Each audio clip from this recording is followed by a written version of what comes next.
first chapbook cover I ever illustrated was for a story by Elizabeth Massey called Stephen, which had won, I believe, the Bram Stoker Award for Best Short Story of that year. I did this one in 1992. I did the cover illustration, and I also did a couple of interiors.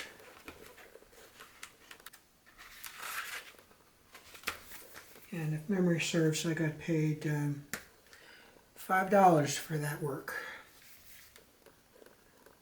Beth is now a very close friend and neighbor. Before I started White Noise Press, I was doing illustration work for CD publications, mainly in their magazine, Cemetery Dance, but also starting to do some book illustration for them. And I don't know where this came from, but they contacted me about doing the cover illustration for a short story, a chapbook by Richard Lehman, Tell Me a Tale. So I did this in ink. I had nothing more to do with it than the cover. This is in 2001. I don't know who laid it out, but who could tell me what's wrong with this picture? The video camera screen is on the wrong side. I didn't catch it. They didn't catch it. Nobody's asked me about it, but there it is. It's a very rare book at the moment, I think. Again, CD contacted me to do another cover for another story, standalone chapbook, Jack Ketchum's Honor System. I had a lot of fun doing this one. I love drawing animals. And somehow I got number 61 out of 500. I don't think there's anything else in here but the cover. Yeah. Other small press publishers also asked for work at some point or another. I took any work that came my way. I didn't care. I didn't care who I was working for, as long as I got to do the work, get some exposure. Another pen and ink one. This was done for Flesh and Blood Press out of New Jersey. I was doing a couple of illustrations for their magazine. They had a little magazine called Flesh and Blood. This was not numbered or anything. Another one for them, Michael Lamo, ink. This one was numbered, and they gave me number 13. Oh look, I did an interior as well. I did two. Forgot about that. Another publisher, Subterranean Press. There was a time early on where I was doing work for them. They also were doing small runs, chapbooks, single stories. This one was a take on Humpty Dumpty. Again, ink. In this one I also did some interior illustrations. I didn't lay out the book though. This is a PC copy. Publisher's copy, not numbered. That's after Humpty has fallen. Here he is pontificating upon the wall, just prior to being pushed off, I think. There he's going off to some egg-themed party at an egg-themed castle. Even the moon is shaped like an egg. Even the whip is shaped like an egg.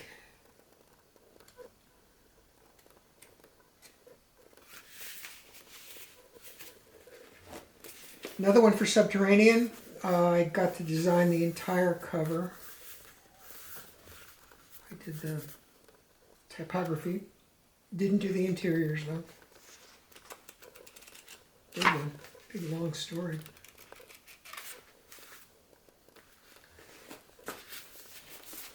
Once again, Subterranean.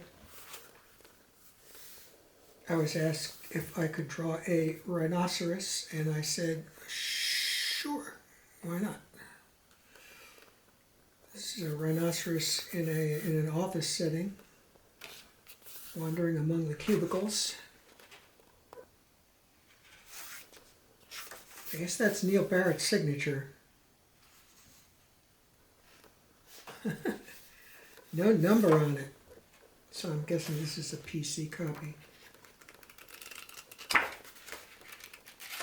Again, just did the cover. Here's a rare one. This is from work I was doing for a Australian publisher who had a brief run and then they went belly up. Anyway, they were going to do a book by Tom Piccarelli, and they wanted to have a promotional chapbook that sort of whet their customers' appetite. So I did the cover. I didn't do anything else. The book was never published. Like I said, Wild Roses Productions didn't survive, but this little book does. Another publisher I worked with was Biting Dog Publications, Dave Dinsmore. I had done a book for him, The Last Motel by Brett McBean, did the cover and the interiors. And he was doing a run of chapbooks by authors he was interested in. So I got to do the cover for this. I didn't do the design. Just did the cover. I didn't do that red. That red was done by somebody working for Dave. Another one. Biting Dog. This one not sure, let me see when was this? 2004, so I hadn't started White Nose Press yet. But I saw him using these special end paper papers, and that gave me the idea for White Nose Press.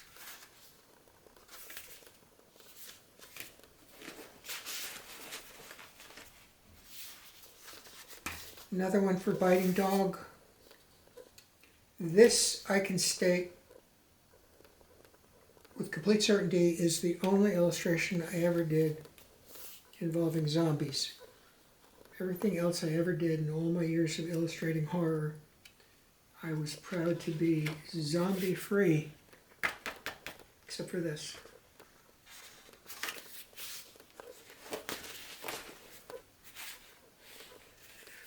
Another one, the first time I worked on a Jeff Strand story, Socially Awkward Moments with an Aspiring Lunatic.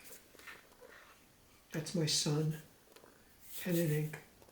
I didn't do the colors, I just did a black and white. Same. This one is number B. I guess that's a version of a PC, a publisher copy. That was fun. Here you can see.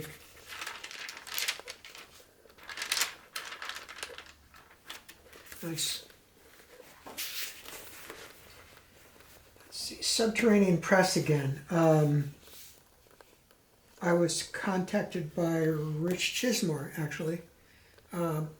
He had already sold this story to Subterranean, and they had already agreed to do a chapbook for it. And he asked them if I could do the cover.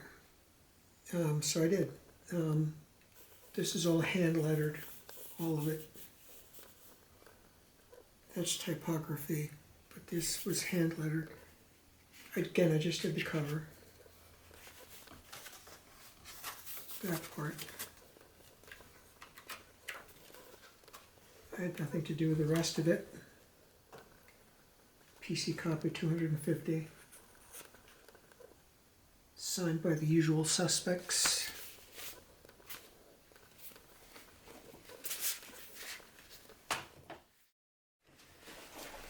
I just thought I'd throw this one in at this point. Again, I was asked by Richard Chismar to do the cover for another short story of his that this time his own publishing house, Cemetery Dance Publications, would be putting it out, and he wanted it to echo that earlier one that he had done with Subterranean.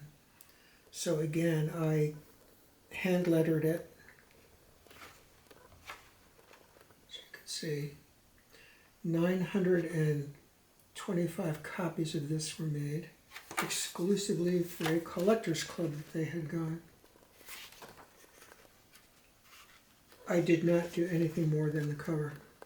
Oh, I also did that. I remember doing that. Okay, now we get to the point where I had already been doing White Noise Press for a while, and Cemetery CD Publications knew I was doing them.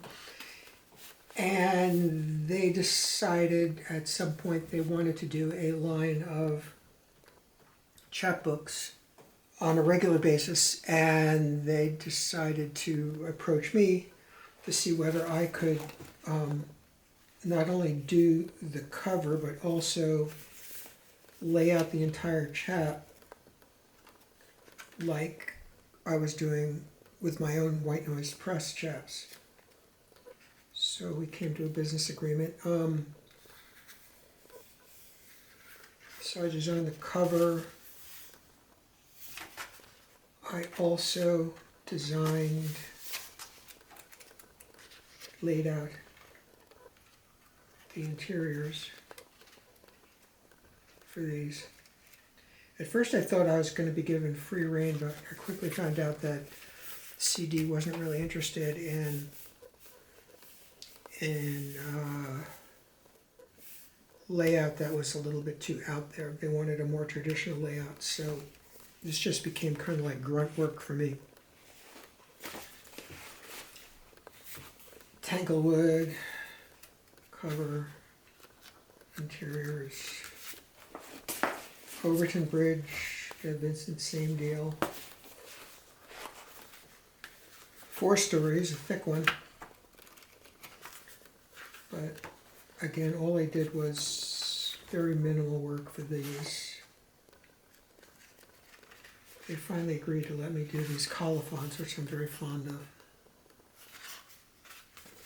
A colophon talks about the typefaces used and other devices used to create this product.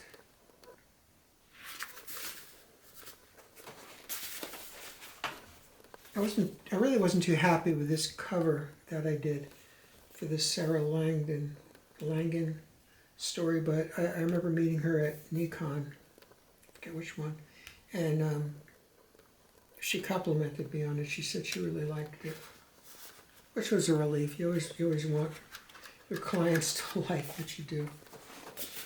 Here is a 2 stories, but it's not done like a flip book. It's just one story after the other. Regarding all this was calligraphy.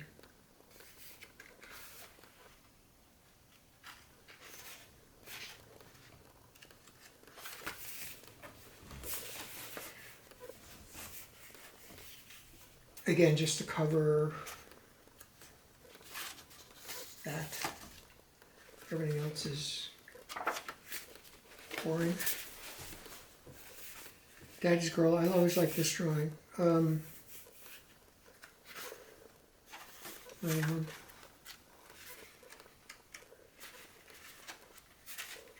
do a little bit of extra, like the section breaks, I would put these little lipstick marks. It's got the colophon.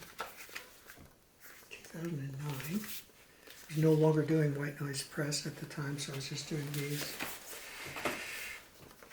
Somebody did something about King, and they wanted king on the cover. So I found what I thought was a relatively obscure photograph of him, and I just drew from the photograph.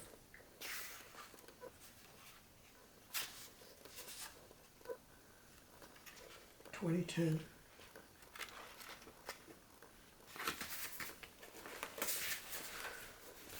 Oh, the problem with this one was I had submitted the artwork file, PDFs, but I hadn't turned the typeface into a raster image. It was still the actual typeface, and the printer that they were using didn't have that typeface in their digital library, so it automatically flipped to some sort of weird Helvetica type sans serif. Nobody caught it until, I guess nobody checked. Nobody did galleys at CD for these. I certainly was never given a galley to approve. And so when it came back from the printers, it looked like that. It was supposed to look like that. Fortunately, that didn't happen.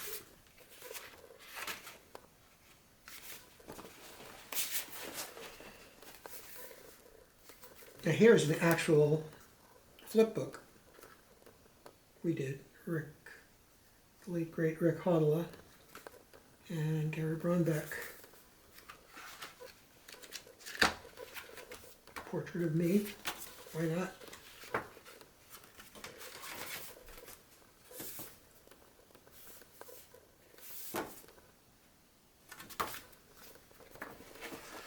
Finally, I think it's the last couple. Yeah, it's the last couple. I did some promotional chapbooks for Lonely Road Books, which was a sort of like a boutique imprint from CD. Brian Freeman did these, and unfortunately, they didn't have the printer bleed to all sides. I guess it was an extra cost because once you bleed something, you have to use a larger piece of paper and you have to trim it. So those two steps cost money, more money, and I guess it was a business decision. I wish they'd been able to bleed it. Anyway, I got to do extensive illustrations for this. Again, no bleed. It's funny that this is Ray Garden. His pseudonym was Arthur Darknell, so he signed as Arthur Darknell.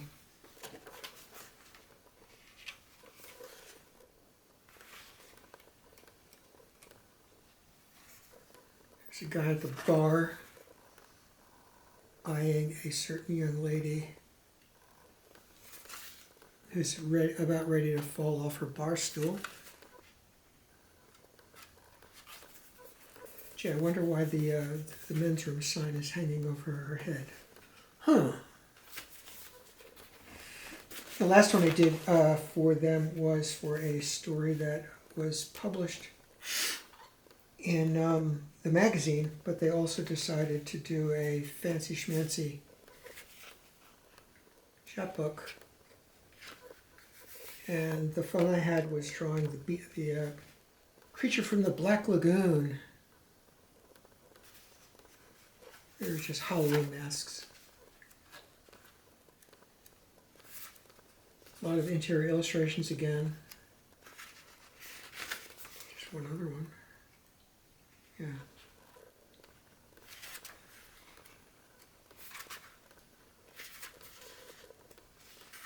Come on, you can do it. There we go. The creature and the killer.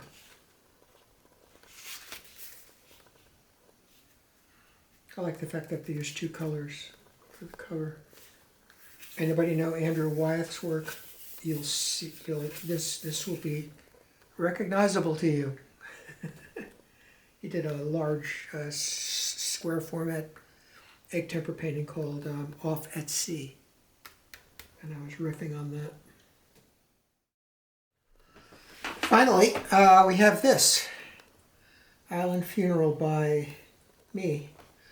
2011, I submitted a 5-chapter story, almost novelette in length, to CD Publications for consideration for inclusion in one of their Shivers anthology series. The response I got from Richard Chismar was he was going to buy the story.